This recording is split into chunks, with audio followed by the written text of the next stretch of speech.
I don't advocate violence. I don't carry it in my day-to-day life. And honestly, I don't want it anywhere near me in my real world.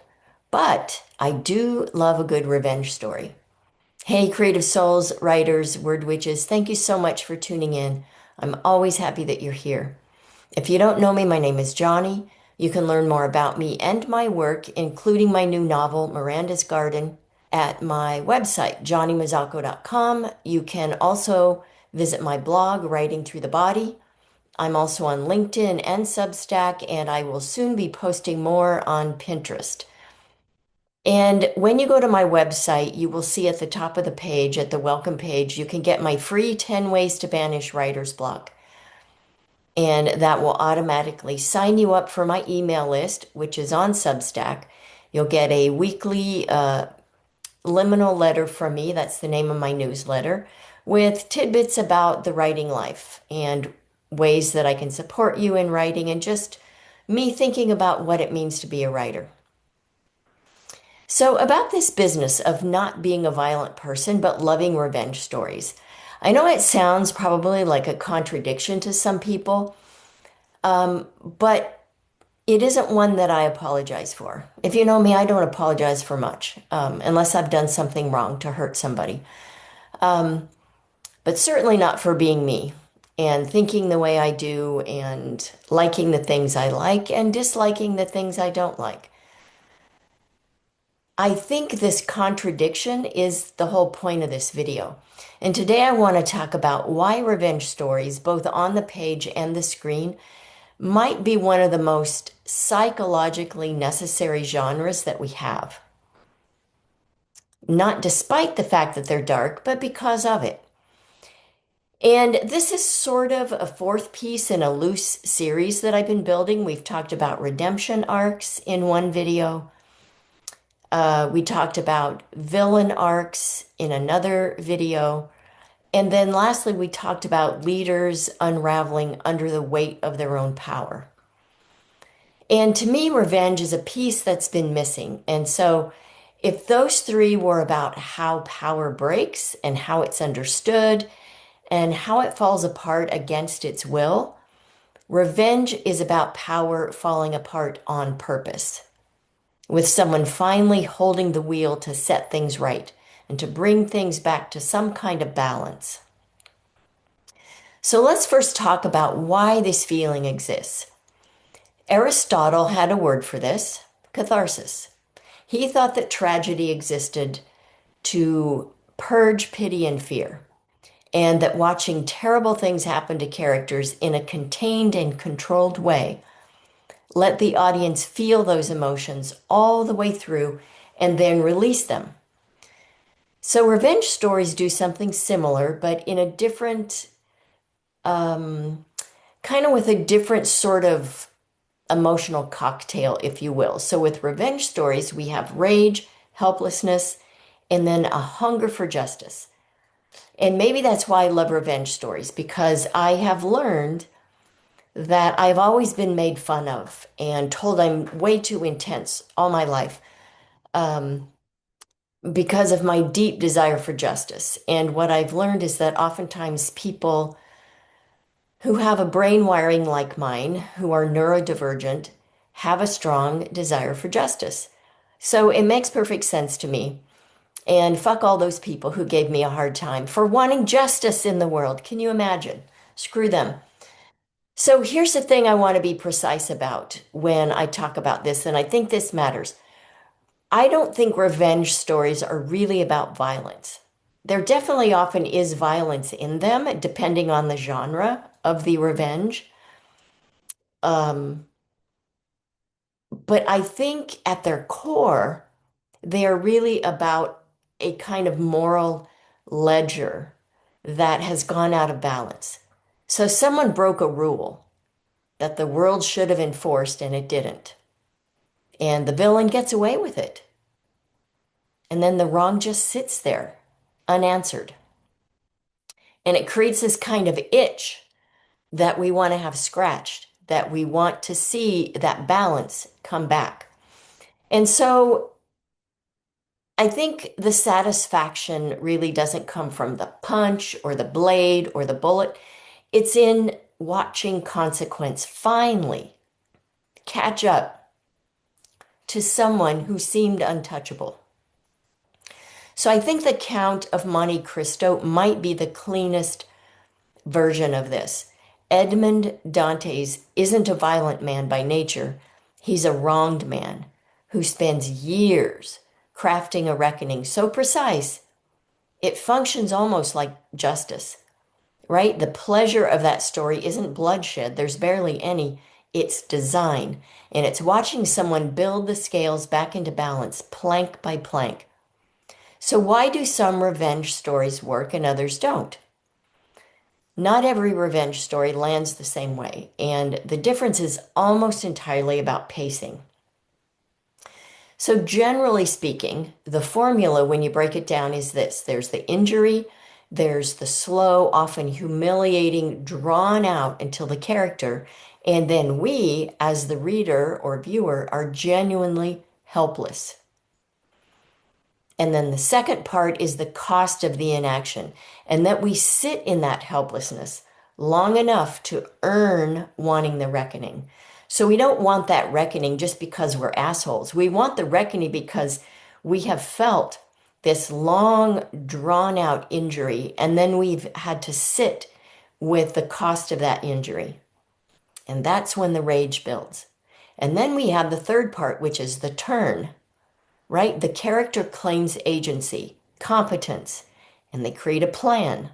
And that's when we start rubbing our hands together and cheering them on. And then fourth, there's the execution. And that is when we get the payoff, when we see them follow through with the plan and get their revenge. So if you rush one step, the payback can feel cheap in a revenge story if we haven't suffered enough alongside the character to need that release, right? And then if we rush step 4,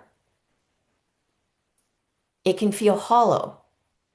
And all that built up pressure can just sit there and it feels like there's no real exhale, like it wasn't earned. I think so. I did a little research, and I will say I don't do full in-depth analyses in this video on these films, and I have not watched all of them. But I did some research that might kind of help me explain or demonstrate or give examples of this. And so one that I came across was Mad Max Fury Road. And from what I've read, it's almost a masterclass in this rhythm that I mentioned, even though it barely pauses for a breath. So Furiosa's injury isn't relayed through a single scene. It's encoded in the entire world that she's escaping from. The wives as property, the war boys as disposable bodies, and Immortan Joe's, if that's how you say it, this is one I haven't seen, entire apparatus of control. So we don't need a long flashback because the helplessness is the air everyone in this film is breathing, right? So by the time Furiosa turns the war rig around, we've spent enough time inside that machinery of control to need her to win. And the pressure's already built before a single shot is fired in her favor. So what's worth noting is that the film never really slows down to let us savor the payback the way that some revenge stories do. And that's its own kind of argument, right? But the violence isn't a reward sitting at the end of a long wait. It's this relief that arrives kind of mid-motion, from what I gather, almost too fast to fully exhale into. So that is a different craft choice than the slow burn architecture of something like Monte Cristo, right? But it's still doing the same emotional math. There's this injury, agency, and release. It's just compressed into momentum instead of patience, right?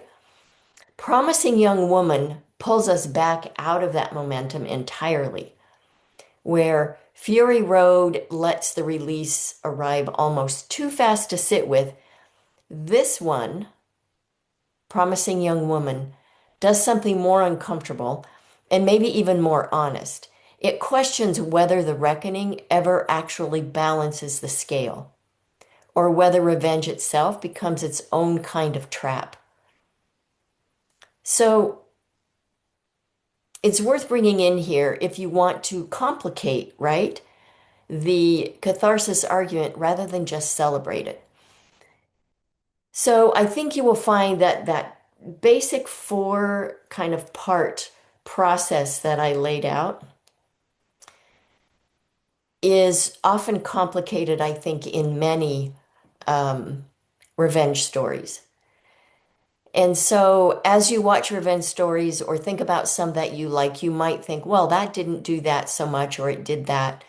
And I love that because I love complicating things. My background in argumentation kind of compels me to always complicate something and want to look at it from another angle. Kind of pisses people off sometimes. But for my brain, it's a fun thing to do. So I can certainly relate to being wronged in some way in life by a person or a group or a system. There are so many. I mean, we've all had them, but I will share one with you. And it's not one of the most egregious, but it is something that happened that was kind of shitty. Um, and it made me angry. I started a group for creative women many, many years ago. It was intended to be a place where we could come together and talk about our work and break away from the rest of life, whether that be jobs, significant others, kids, whatever. We shared our work with each other when we met, and we provided support, not just through compliments and listening and viewing, but also by attending each other's events, right? So there was me, a writer, there was another writer to start with, there was an artist. Eventually, there was a musician and singer-songwriter, more artists, and it was just lovely. But in groups, attrition happens, right? And when the first group started to kind of fade out due to people moving away or schedules changing, I put my feelers out for new members. The second version of the group had a whole different feel, which is to be expected. Because the first one went so well, it did not occur to me to set certain guidelines. One woman in particular in the second group, she just wanted a therapy group. She wanted a place to come and bitch about her husband. She was so toxic. And as a sensitive person, although I didn't have the words or maybe even the awareness at the time, I could feel the vileness that she dragged in every time we met. She was loud. She monopolized the time. And, we'd never had a problem with that in the past in the group. When I tried to implement time limitations, she started to rebel. Meanwhile, I was planning my first trip to Italy, where I would meet a group of students and we would all study Italian for the summer. So I was there for the whole summer. While I was in Italy, get this, I received a letter. It was forwarded to me by a friend who was taking care of things for me. The letter informed me that the group that I started was pulling a mutiny. They were kicking me out of my own group. Apparently, there had been a vote and everything. So I was that horrible that they had a vote. And they all, I think there were four, maybe five of them, all except for one person voted for this. They didn't tell me who that one person was. But the fucking nerve, right? It's my group. If you don't like it, then just stop coming. Like, I don't give a shit. So was I angry? You bet I was. And did I have vengeful thoughts? I did. But I decided my best revenge was this. I wrote back to the group and I told them I was having a fabulous time in Italy. Subtext, go fuck yourself. And I told them they could go off and do whatever they liked. That I was going to maintain my group and transform it into something else. And I did. I had previously named the group Dark Moon Lilith. And as some of you know, that's the name of my digital magazine and my current publishing imprint.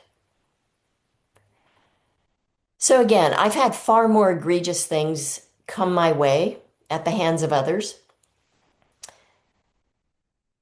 But I felt like that was maybe the safest, mildest story I could tell that I felt safe telling. But I will say I am grateful to be a writer because I have a place to put my vengeful thoughts or to write stories that might call for revenge. But it's the process of writing about horrible things that people do in the world that serves as my catharsis, even though I write fiction, even though I don't write about my life. And part of it for me, I think, is that pacing I talked about. I recently wrote about my slow processing time in both writing and in life in my weekly liminal letter that I mentioned earlier. I carry the feelings of being wronged with me for a long time. Um, and, my own vengeful thoughts as well. But they help me create a kind of balanced justice in my own mind, right? So I never go to the trouble of actually getting revenge, though. Um, I feel like I have so many other things to do, and I do believe in what many people call karma. I believe the universe has a way of righting wrongs. If not in this life, then in the next. So I kind of cross off actually getting revenge from my list of to-dos. But I'll admit, I carry things with me for a while. It's just the way I'm wired. I know how to deal with that. It's not like it brings me down. I don't feel it's something I need to work on or work through, as some of my life coach ex-friends might have said to me um, about that and many other things about the way my brain works. Um, but I think that this pacing and this catharsis that I experience by the way I process vengeful thoughts and the fact that I'm a writer, I think that's why I love revenge stories so much. It's that long structural burn, right? It just suits how I process things. The injury sits, it compounds, and it only releases when it's ready to. So I think we're all living through a moment now where a lot of real world accountability feels broken or delayed or like it's just not going to come. I mean, it really every day feels like a rapid downward spiral. It's like a roller coaster that's heading down and has no brakes. It's out of control. People in power who seem to act with no consequence, institutions that don't hold, a news cycle that rarely closes its own loop. It seems like every day there are 5 new insane things that have happened, and sometimes literally overnight, right? While the bloated fucking toad sits in his golden throne or lies in his gold encrusted bedroom with his little human printer Natalie spewing fury into the world. There's no time to catch our breath, to make sense of one thing before the next happens. And we all have a kind of emotional, psychological, and spiritual whiplash. And I think grief and trauma and all kinds of shit just wound up together. And I think revenge fiction becomes one of the only places where the loop does close. You watch the powerful person fall. The liar gets exposed. The untouchable person finally gets touched. And you get the emotional resolution that the real world isn't giving you on any kind of timeline you can live with. And this is the direct echo of the Leaders in Mental Decline piece that I did recently. That video was about watching power erode against its will, almost accidentally, through hubris and time. Revenge stories are the inverse, watching power erode by design, on purpose, without someone driving it. I don't think it's a coincidence that revenge as a genre tends to surge in cultural popularity during times that feel unjust or unresolved. It's not bloodlust, it's a hunger for an ending that behaves the way endings are supposed to. an ending that gives us some sense of justice. So here's the part that I want to be honest about. I mean, I'm always honest. What am I saying? But I think this is the most interesting thing about this whole topic. Psychologically, real world revenge doesn't actually work the way we think it will. Research on venting and retaliation suggests that acting out anger in real life often doesn't dissolve it, it reinforces it. Real revenge tends to spiral more anger, more retaliation, no actual closure or catharsis. So fiction might work specifically because it isn't real action, right? It lets us feel the full charge of this is unfair and watch it resolve without us ever entering that dizzying, often harmful cycle that real revenge creates. In a strange way, revenge stories might be the one place where revenge does work because it's contained, it's finite, and it's someone else doing it for us. So when I say I love revenge stories, I don't carry violence in my life. And it's not a contradiction of one sitting next to the other uncomfortably. That's the whole mechanism doing exactly what it's supposed to do. We don't watch revenge stories because we want a violent world. We watch them because we want a just one. And fiction is sometimes the only place that shows up. As writers, we know the scales don't balance themselves. So we write stories where just once they do. And as with my recent videos I mentioned, you can find a full list of revenge stories in both film and print on my Writing Through the Body blog. I'll put the link in the description.